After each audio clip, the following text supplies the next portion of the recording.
marketing only? Two letters. Why are you marketing only Thug Life? Why? And I'm not saying, okay, I wasn't a part of this because I was a big fan of the hip-hop gangster rap generation and all this other stuff.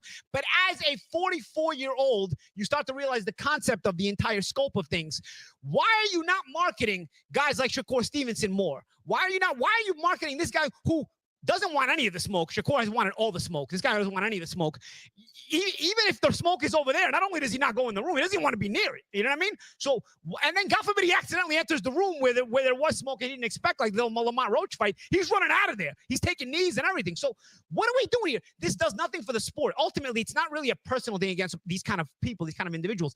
It's what it does for the sport or what it does against the sport. It hurts the sport, man. You keep manufacturing these people in people's living rooms. You're just pre-choosing them. I don't know if there's some kind of off-the-wall ritual in the background that some people are agreeing to do certain things in exchange for certain amounts of fame. I really don't know anymore, bro. I've gone into the conspiracy realm at this point in my life way more than this, but at this point, I don't even know it, bro. What makes you decide we're going to make this guy a star and this guy no? What makes you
This is my passion. This is what I love to do. But some days, sometimes, I'm just like you, man. I hate this job. Damn, I hate this job. Damn, I hate this job. Damn, I hate my job. Damn, I hate this job. I'm just like you. Damn, I hate this job. Man, I hate this job. Man, I hate my job. From a good dream I awake, sun rays on my face, planning out my day, hoping this ain't the one that I catch a case. I feel so good, I feel so straight. My manager keep calling me saying, hurry up, you late. Hurry up, you lay off. Y'all, man, I hate this job. Man, I hate this job. Been trying to play it cool, but it's hard to play it off. I've been hanging on to this bullshit, cause my car still ain't paid off. I know I'm on my way up, my boy just got laid off, so f y'all, man, I hate this job. Man, I hate this job. These hoes is so ratchet, these niggas is so sneaky. Y'all don't even really pay enough for y'all to only pay bi-weekly. I'm trying to double up my cash, take this job, shove it up your ass. Yo, man, I hate this job. Sometimes I wanna say get walk in and slap my boss. This shit is getting hard. Damn, I hate this job. Gotta make it out of this struggle, bruh. And I don't really mean to take it out on you. You just a customer, but damn, I hate this job. Damn, I hate my job.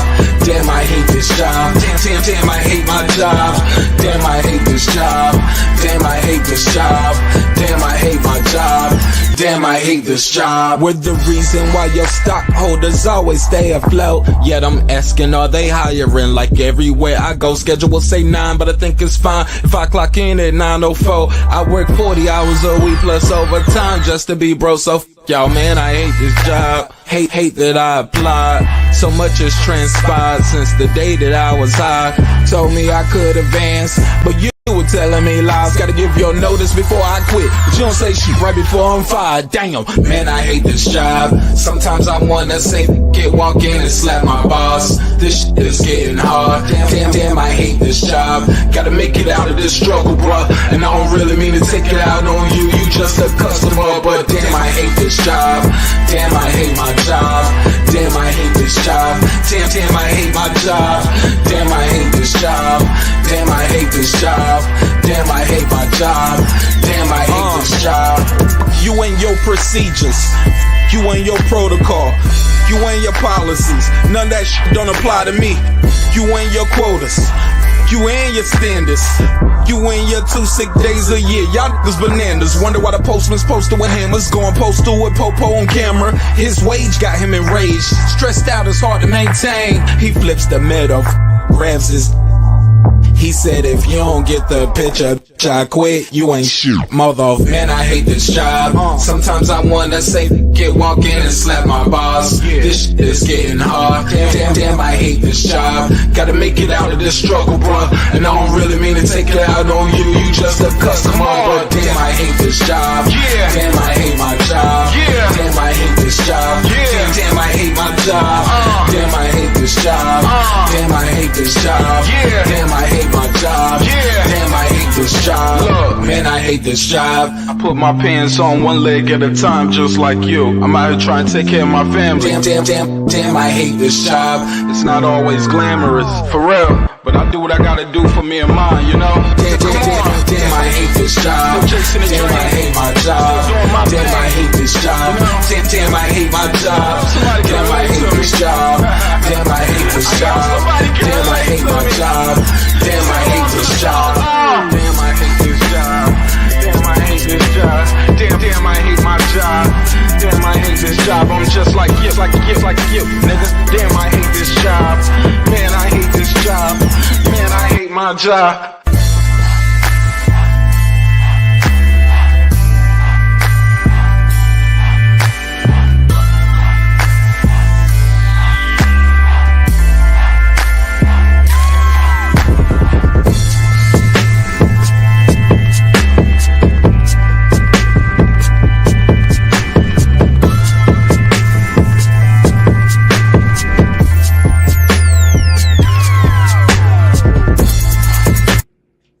The views and opinions expressed in this program are those of the speakers, commentators, experts, and or the host.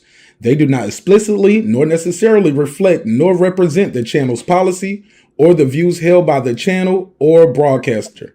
The broadcaster or its channel cannot be held accountable for all or any views expressed during the program. Basically, if I didn't say it, don't come for me. You come for the person who said it. And please don't sue me for somebody else's words. With that said, let's start the show, motherfucker. This that squad sound.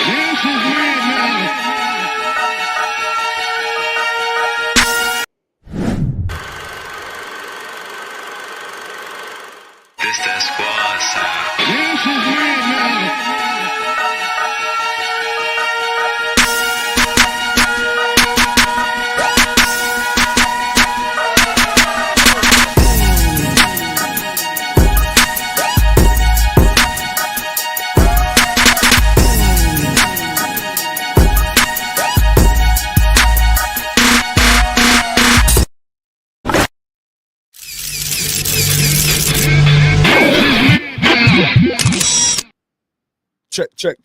Check. 1 2 1 2 1 2 1 2. Y'all hear me out there? Check 1 2. Can y'all hear me? Let me see something.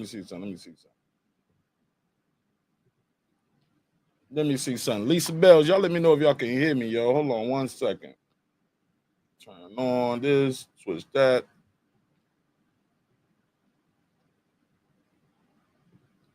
Anytime. Right. Somebody said, okay, you hear me. All right, what's popping?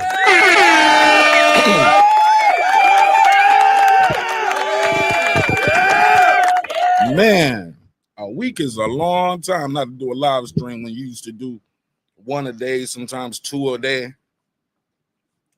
What's good, though? How y'all feel? Everybody good? We good?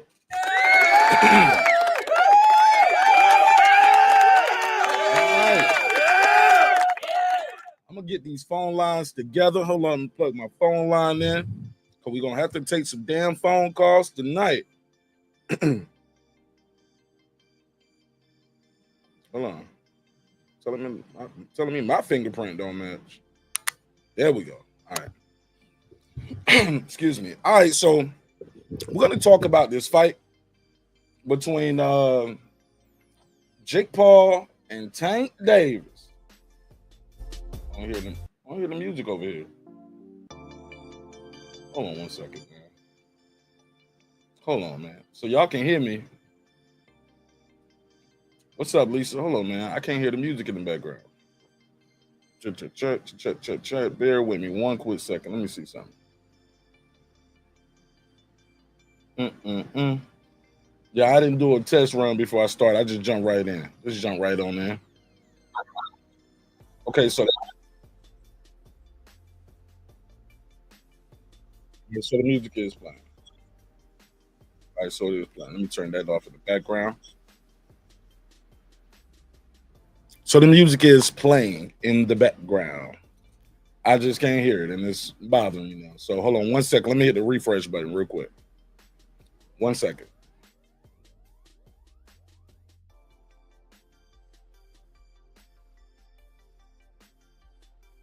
Now I can hear it. There we go. All right, man. Let's talk about it. Hey, Heavy. What's up, T.O.? Shout out to my guy, T.O. Heavy Bad Boxing TV all the way out there in VA. Bowlers, what up? Dizzy B Dog, what up? Lisa Bells, what up? All right, shout out to everybody who's in the neighborhood now on who will see the show on the rematch. I mean, I said on the rematch. It ain't no rematch, allegedly, right? Put a case on that. Damn.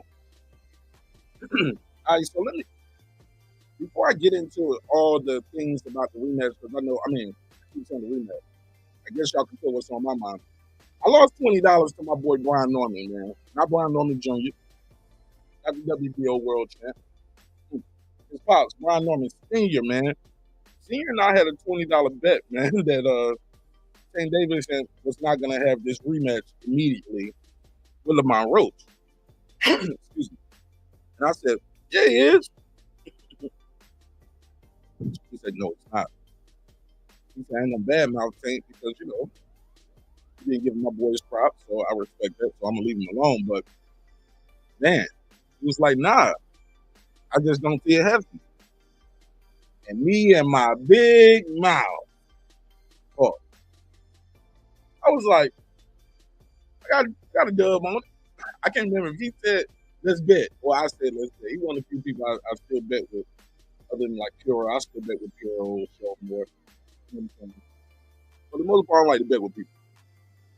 Those times, you know why. But that's me doing it. Water under the bridge, right? Let's talk about it, man. He had a bet that, hey, look, if he retired, I don't owe you nothing, because that's the retirement. But if he comes back and fights anybody other than Lamont Roach, I owe you a dub. And it looked like when I go to the gym tomorrow, I'm just going to bring him his money. But he's so petty, man. Homie was like, I might make you go to the bank and give me my $20 and $2 bills, like something annoying like that. Not just going to the store and getting 21s. Nah, you got to go to the bank and get me. I want mine in $2 bills. Huh? Who does that? But anyway, I'm gonna see him tomorrow. He's gonna be laughing in my face. I would call him now, but it's late. I know we're going to the gym tonight, so I don't want to mess with him too late. They told me to call him when I went live, but man, I got a kindergartner, ladies and gentlemen. I got a kindergartner. Remember when I first started the show, Baby Nash was baby. Baby Nash is in kindergarten now, man. So that's pretty dope. But she ran me out. So back to the lecture at hand. I'm gonna play this clip at the beginning that I played in the preview to rewind at the beginning. I'm gonna play the whole thing in full.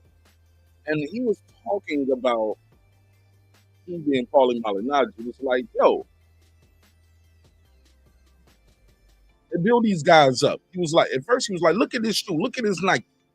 you promote this Nike hard enough, it'll be the hottest thing out there. And he really went in on Tank Davis and his career. Said a lot of this shit is manufactured, smoke and mirrors. He said in the moment he got in there with somebody tough, he ran out the room. Like I said, I don't always agree with Paul, but when I do agree with him, he's normally right. And he started talking about like people that are marketable, but they don't get that same push. Why is that? DP Rocker, what up, my guy? He was like, why these other guys don't get that push? Shakur Stevenson's marketable, didn't get that push. Andre Ward is marketable, didn't get that push. Let me run this back a little bit. Let me pull this back a little bit. So let me rewind a little bit.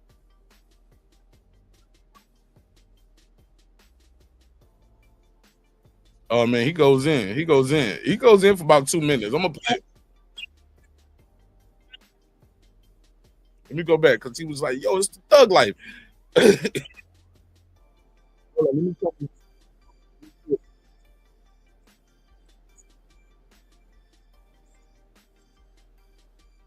He was like Lamont Roach was pretty good. He was like, man, I don't want nothing else to do with him. He was like, they was giving him free money his whole career, and then they put him in there with somebody who's actually good, and he's like, we ain't doing that no more. Let me share the screen so y'all know what I mean when I say these things, all right? Bear with me. Let me share the screen.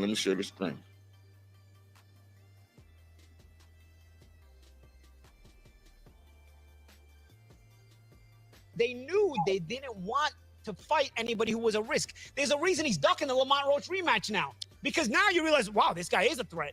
Whoa, I don't want anything near him.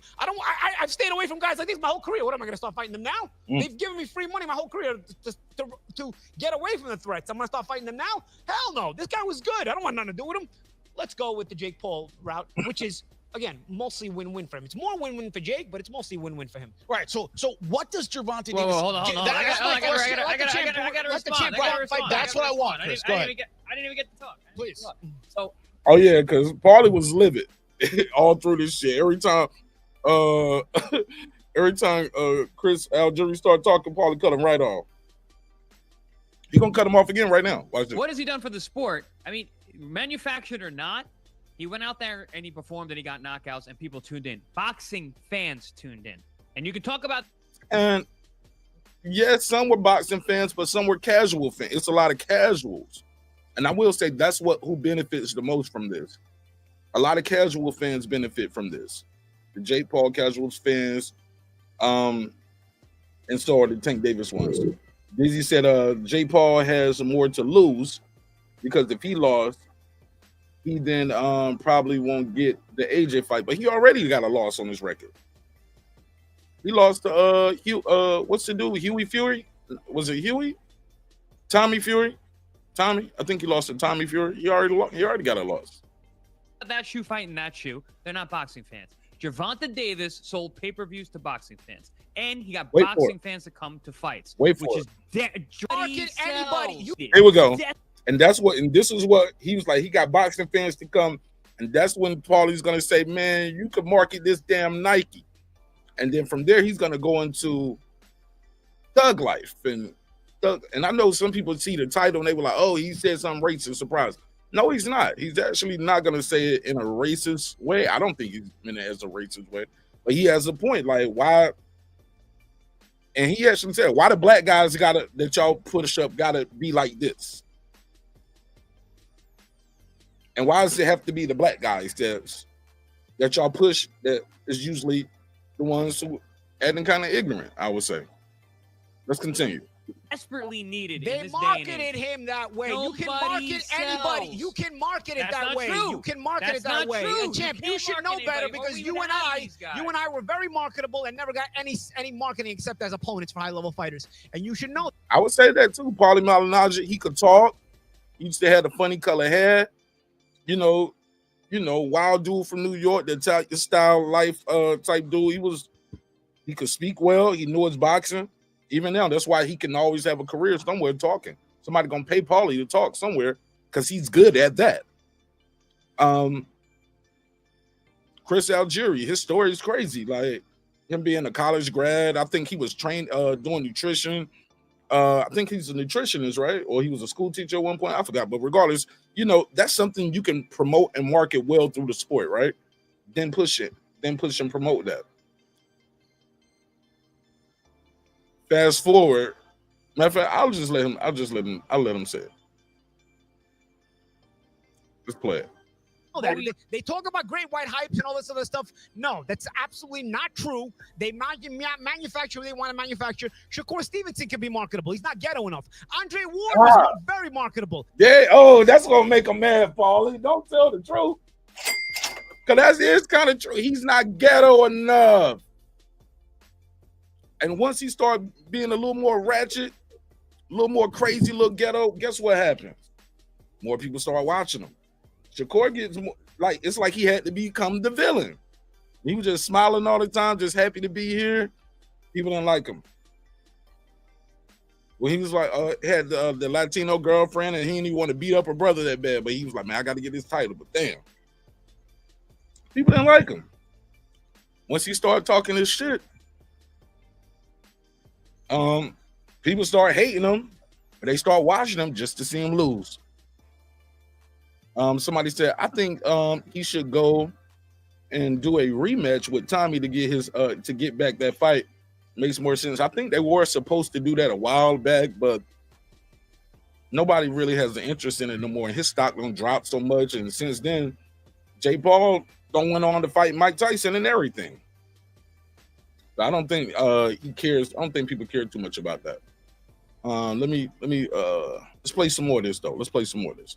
If y'all just got here, man, double tap that screen for your boy Mark Naz. Double tap that screen, click that like button. Really appreciate it. Really helps with the show. Let me run. Let's run this. Let's run it. Keep it moving. He's not ghetto enough. I love it. No, he's right. No, that's absolutely not true. They manufacture. And really, he is ghetto as fuck, man. He's from Brick City. He's from Newark. Man. He's from the bricks, man. He's from the bottom. I think he got like 9 brothers and sisters. Like everybody had to share bath water, man. Y'all know what it's like to have to share bath water with some people, man. Come on, man. Talking about milk in the cereal type shit. Plucking roaches out the cereal box. I'm talking about ghetto. You definitely from the ghetto. Tank is too. Let's play it. Sure, they want to manufacture. Shakur Stevenson can be marketable. He's not ghetto enough. Andre Ward was very marketable. He's not ghetto enough. Why do black fighters only get... Man, and Andre Ward from Oaktown, man. He from the hood too. It's like you gotta show your ghetto on camera. Paulie got a good point. Right now. Paulie got a good point. Let's play it. Andre Ward was very marketable. He's not ghetto enough. Why do black fighters only get marketed when they're quote unquote ghetto, when there's class guys who you can market as great examples? Hey, look, they took Chris Algieri off the screen. Paulie was talking. Chris Algieri was, he was like, take me off the screen.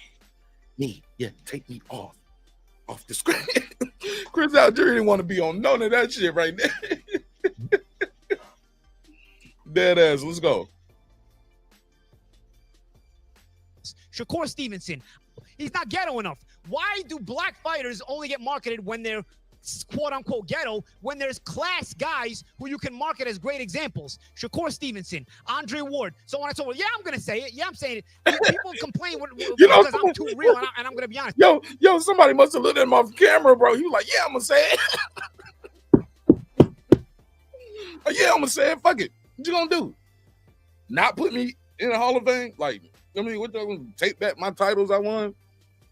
Yo, he said, he was like, yeah, I'm gonna say it. Clearly, he's talking to somebody off camera. He was like, fuck y'all. there's class guys who you can market as great examples. Shakur Stevenson, Andre Ward, so on and so forth. Yeah, I'm going to say it. Yeah, I'm saying it. People complain because I'm too real, and I'm going to be honest. Why could Ray Leonard be manufactured as a?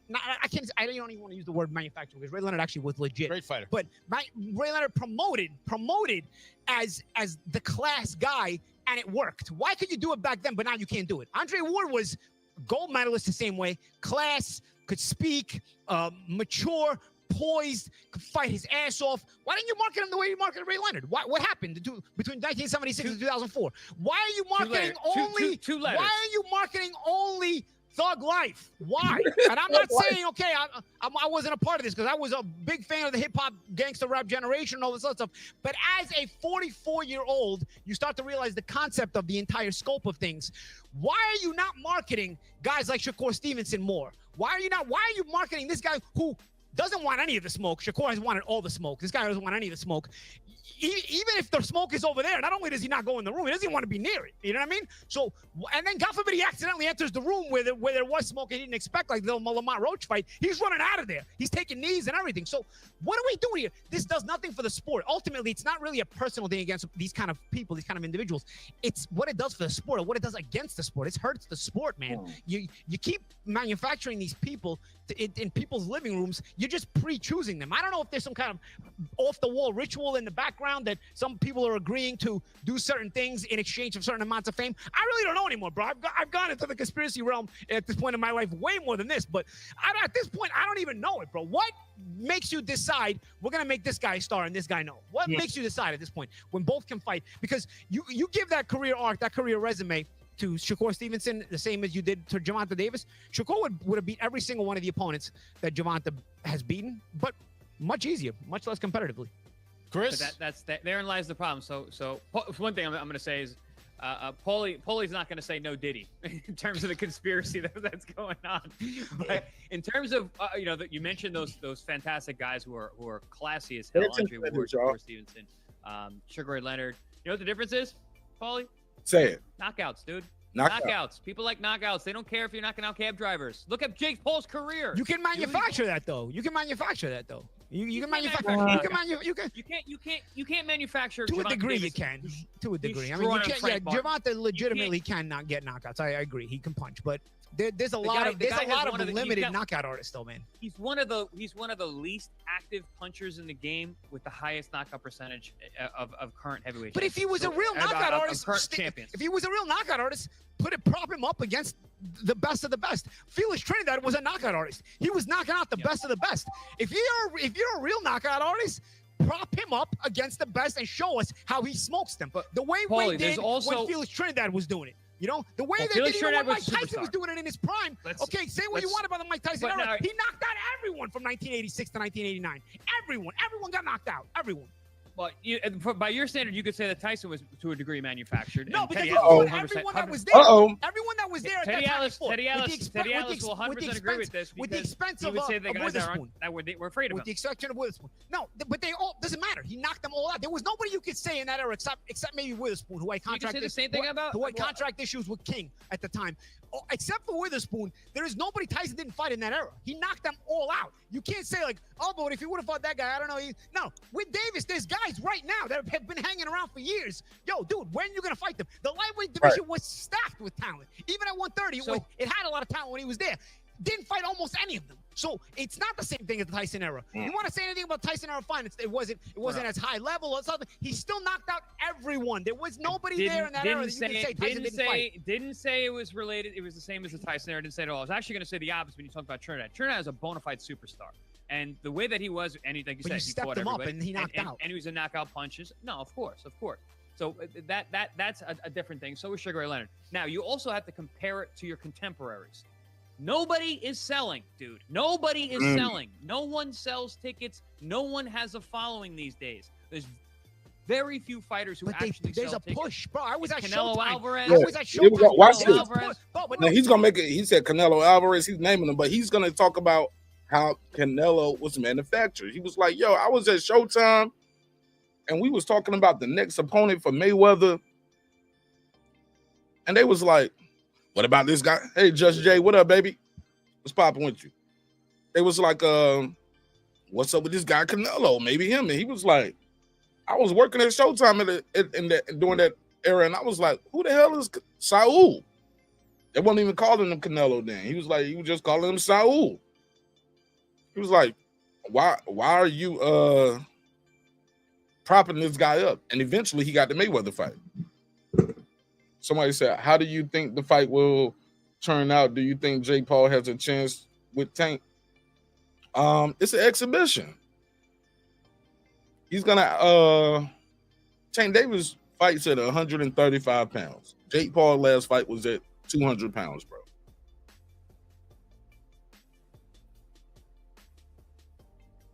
You get what I'm saying? I don't think any person is either. I think Tank Davis can move. He's a master boxer. He can move all night and not really get hit by Jake. And if he does, it'll be later and it won't really, quote unquote, hurt him too bad. Because Jake doesn't really throw punches a certain way. I mean, but he is getting better. And I don't think Tank is going to hit him and just drop him. Can Tank Davis drop a heavyweight? Hell yeah, I know a bunch of these small guys who be beating big motherfuckers up in the gym all the time. These guys don't train like that neither, though. These guys don't compete at the highest level. They might have headgear and body gear on. Some of y'all are heavyweights in the chat. Tank Davis gonna beat y'all up. So I don't know, man. I don't really. It's an exhibition. So like I said, it's not gonna be on nobody's record. It's not like it's gonna count unless you go to sleep. Now somebody go to sleep.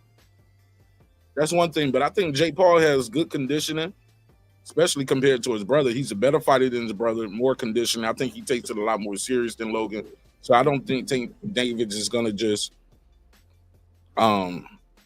he's not going to do like Floyd did. I don't see him just putting his high guard up, walking Jake Paul down like Floyd was, put his high guard up and just start walking down Logan Paul, just like, let me knock that down, bam, knock this down, knock that down, body shot, knock this down. And he was just walking Logan down. I don't see Tank Davis fighting that kind of fight against Jake Paul. Nope. Somebody said, why have you seen what Canelo became does more for the black community than the I don't know that. I don't know what Canelo do for the black community. But champ, I don't want to keep cutting you off, but I got to because they all push. There's a push for certain people. I remember being at Showtime and even watching on HBO on TV. They're mentioning Saul Alvarez, who I didn't even know his name was Canelo at the time, as a possible Mayweather opponent when they were talking about. I'm just quoting what Paulie said. At Paulie on Twitter.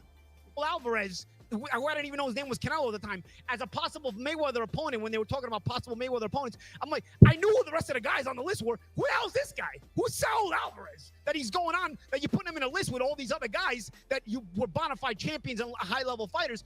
They were already propping him up before he even got there. That's what I'm saying. Guess what? It worked. It worked, Paulie. Okay, you can do that with anybody is what I'm saying. You can do that with anybody who's a world-class fighter. You can't do that with anybody who's not a world-class fighter. But if they're world-class fighters, you can do that. Okay? Gervonta Davis, they were pushing out when he was on under Mayweather on the cards. I was there. I was on the show. I was on Showtime. And honestly, I was buying it too at the time. I liked Davis. I liked him as a prospect. I liked what he was doing. I remember the first time I started having my doubts about Davis. It was on the undercard of Mayweather-McGregor. I think he fought Francisco Fonseca or something like that. And he looked pretty average. And all of a sudden I was like, you know what? That's sort of the bigger step up for him right now. And he won, but I remember it was like an early stoppage and he hadn't looked great in the fight. He wasn't a threat of losing or anything, but all of a sudden I was like, this guy's, this is not enough of a step up for you to be struggling already. You know what I mean? Like, I remember thinking, like, if you're going to struggle, you got to struggle at the very, very, very elite level. Like, if you're going to be propped up as this guy who's the next coming, right? I disagree with Paulie on that. I think if you're going to struggle, let's struggle early. I think Paulie kind of contradicted himself right there because if you're going to struggle, get those struggles out early. Let's see what you look like early because now you know what it feels like to go through some adversity. The problem is a lot of these dudes don't. You just keep feeding them and feeding them and feeding them. Solve competition or competition that's going to make them look good. We can deal with what we did. You get what I'm saying? Like Coach Calvin said, no disrespect to Coach Calvin. Met him, took the picture. Cool dude. But he was like, we can't do what we do against Shakur. Because I get it. Shakur does a lot of moving, but do what you do mean what? What, knock him out? Okay, well, you might have to outbox him. It's boxing. You got to outbox this kid. What's your key to victory? How do you beat this guy? How do you cut the ring off? How do you land them shots? You get what I'm saying? Let's continue. I remember seeing him struggle a little bit with Fonseca and thinking, you're going to struggle against a guy like Fonseca. That's not enough of a step up for me to think like you can reach these levels and you're already struggling at this level. Good point. And honestly, bro, you know, what we've heard in hindsight since then, listen, let the young men go make money. It's fine. It's not about that. It's not about it. If anybody thinks I'm complaining about that, it's not about that. I worry about the health of the sport. These kind of things do not do us for the right thing, okay? Because it's not like he's going to go fight Jake Paul and then he's going to go fight Lamont Roach. He never wants to be in the same state as Lamont Roach again. I don't. Okay. Damn. He said, homie don't even want to be in the same state as Lamont Roach. Ouch. Come on, man. Come on, man. Damn. I don't think he's going to be. Listen, if you're a champion, defending champion, and you're going off and fighting exhibitions for money, you're not interested in fighting anymore. I don't think Gervonta Davis is ever going to fight again after this. But this might be. Look, he said he was on his way out the door, y'all. Shout out to my boy Shell Moore. He was like, "Look, I'm not mad at Tank. Tank never lied to me." But I got the clip. I can find it. Pull it up. Tank Davis was like, "After these next two niggas, y'all gonna see what's up." And I remember sitting there watching at the time, and I think it was 2022. And I was like, so when are we going to get a good Tank Davis fight? 2023? Because his next two fights was going to be Jose Luis Garcia.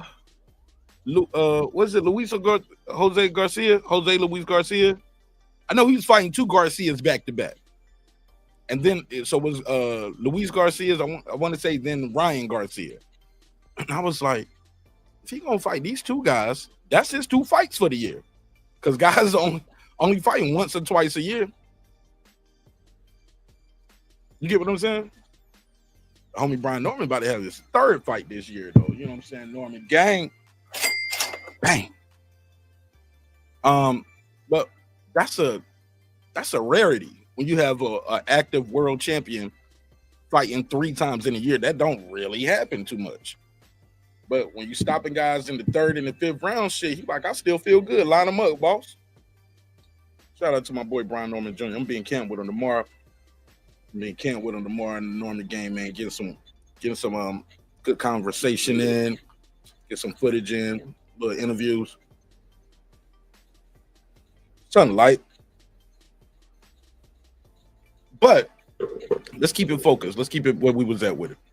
When you talk about these things right here, it's rare. It's rare though. He's gonna be. Listen, if you're a champion, defending champion, and you're going off and fighting exhibitions from. Oh yeah, that's what I was saying. So I was remember watching. I was like, so damn.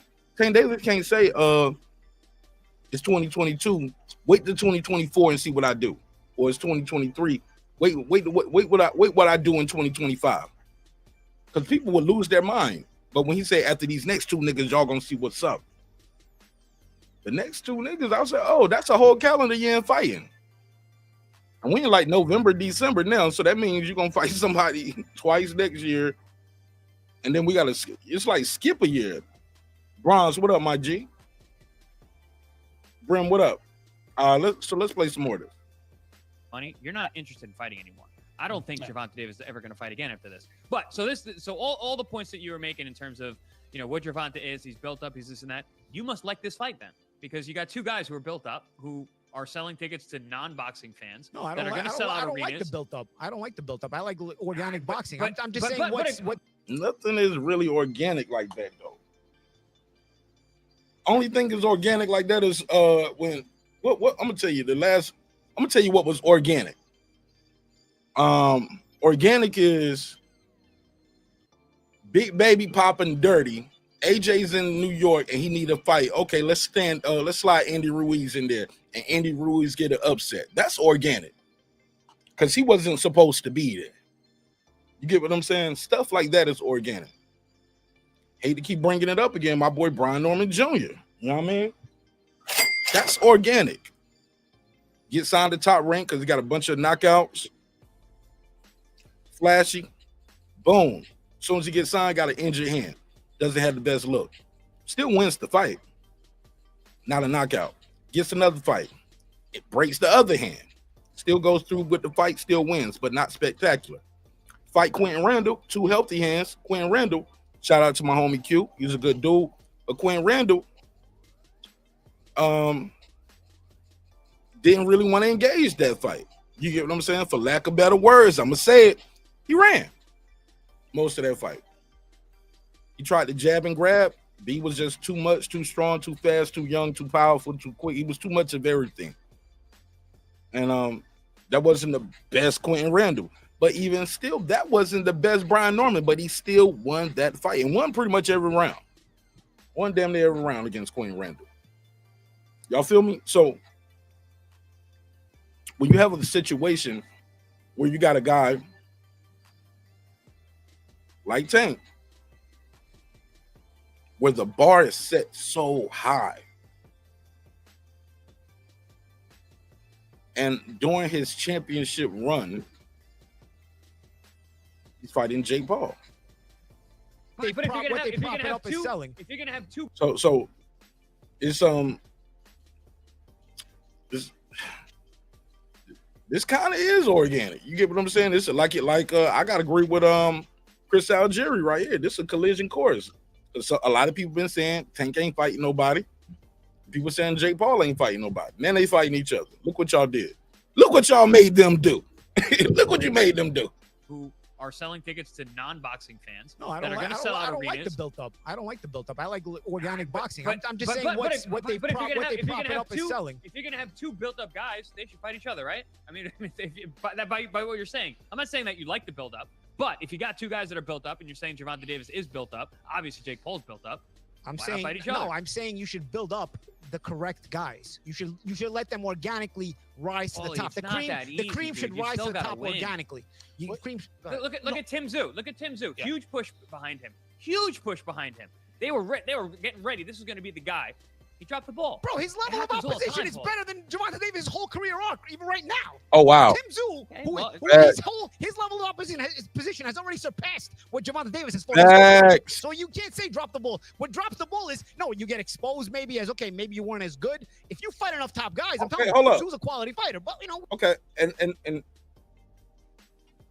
that was another one. That fight happened organically too. Tim Zhu had a career arc, and then Keith Thurman got injured. That happened organically. Keith Thurman got injured, can't fight. Up, guess who comes in? The towering Inferno. How tall is Sebastian Fundora? 6'6", something crazy like that. Somebody tell me in the chat. Somebody look that up. Sebastian Fundora, last minute replacement. And I'm talking about last minute. I'm talking about like 2 weeks notice. You go from fighting a guy who's been out the ring, who never fought in your division for the last, I mean, he's never fought in your division at all. Well, I guess Keith Thurman did fight at that weight very early in his career. But y'all get the point. He hasn't fought in that division.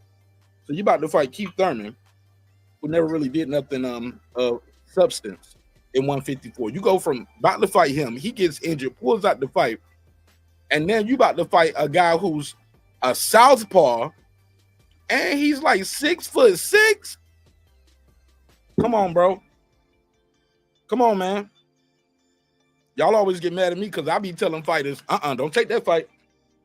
Not saying it's ducking. You just not prepared for him.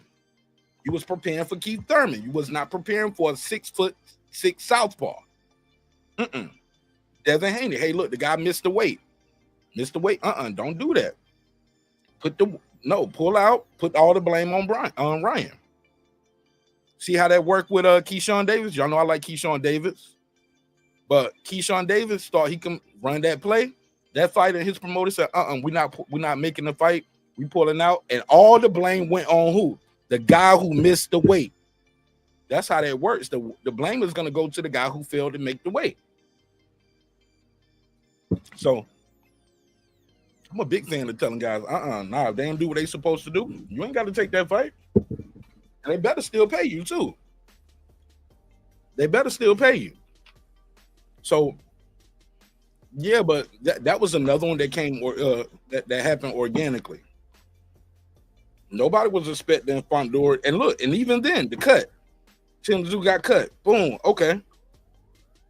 They could have stopped the fight, and he everything would have stayed the same. He would have remained the champion, would have been a no contest because it happened very early.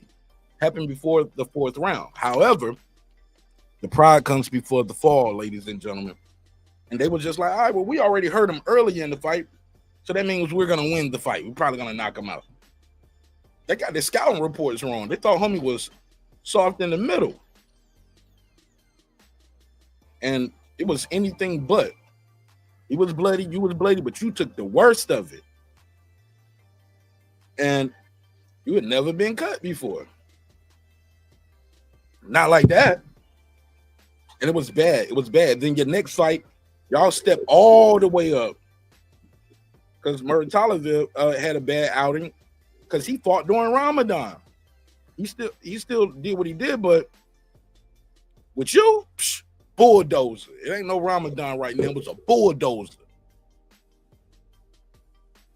So that Tim Tszyu, and then right after that, you get a soft touch in your hometown, and then you go right back in there with the Inferno. Nah, bro. His promoter just came out and said, hey, look, before Tim Tszyu get back in the ring, he need to fully recover from his last 2 losses.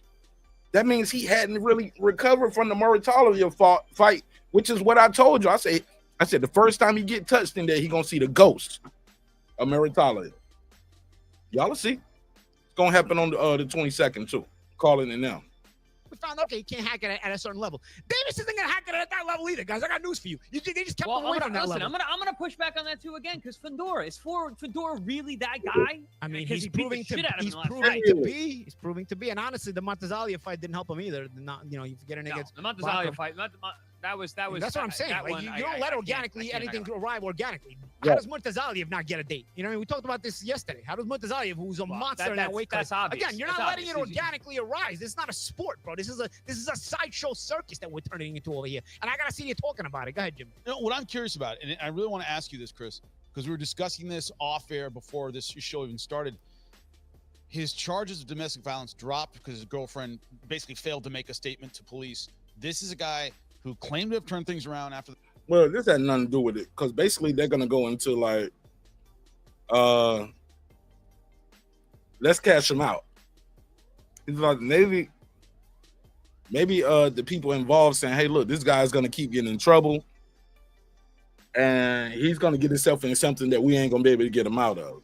So let's go and cash him out now, make as much money as we can, because he's gonna keep getting in trouble. This is another one of these. It's not the first. It's not the second. It might be the 3rd or 4th. Actually, it's three of these kind of been domestic. The 4th one was the hit and run with the pregnant lady. You know, he fled from a car accident. Clearly didn't turn things around.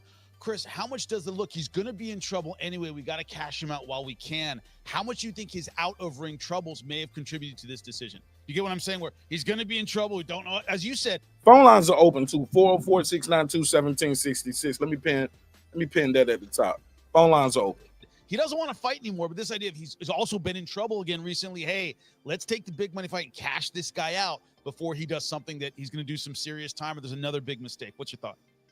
Troubles or not, I don't know the reality of that because, listen, I have friends who are repeat offenders in certain things, and it just becomes sometimes those repeats aren't like they should be. And I'm not gonna speculate on any of that. I will say this though, I think it was about 18 months ago. He essentially talked about wanting to be out. And once you're 1 foot out the door, you're pretty much all the way out. And when he started saying that he was thinking about retirement, or he wants to think about his kids, or he, is thinking this different way, or I don't want to go to a therapist because it's going to change the way that he's already thinking about it then. That shows me he's already got a foot out the door. The people around him I'm sure, are aware of that. They've got the behind the door discussions with him, and they're getting the real Gervonta Davis, or at least parts of it that no one else gets to see. Especially lately, if you notice, Gervonta's been really out of the public eye in between fights. Yeah. He stays in the gym a lot more. He's kind of quiet, and then once he starts getting ready to fight again, he starts tweeting. But there's a big gap in between that. We're not hearing a whole lot of what's going on in between. So are the people around him aware that his mindset has changed? Are they aware that he's not in it the way he was? He doesn't have that young, hungry man mentality anymore. He's made a lot of money. Fights are getting tougher. He's going up in weight.